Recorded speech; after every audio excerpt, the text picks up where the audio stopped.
Il était une fois, une toute petite fois, un enfant d'air si doux, si rêveur qu'il aurait très bien pu naître d'un nuage.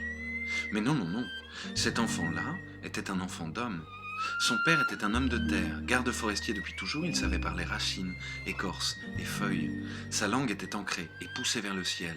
Il connaissait chaque arbre de la forêt ancienne, leur sourire de printemps, leur plénitude d'été, leur fatigue d'automne et leur rite d'hiver.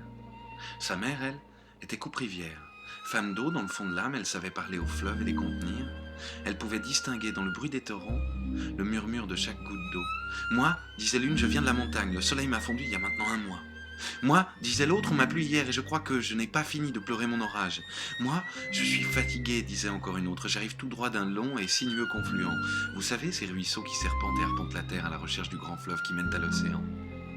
Sa mère, donc, était coupe-rivière. Sa langue était rondeur comme le cycle de l'eau et le cycle du temps. Cet enfant-là aurait très bien pu parler terre comme son père ou fleuve comme sa mère, mais non, non, non.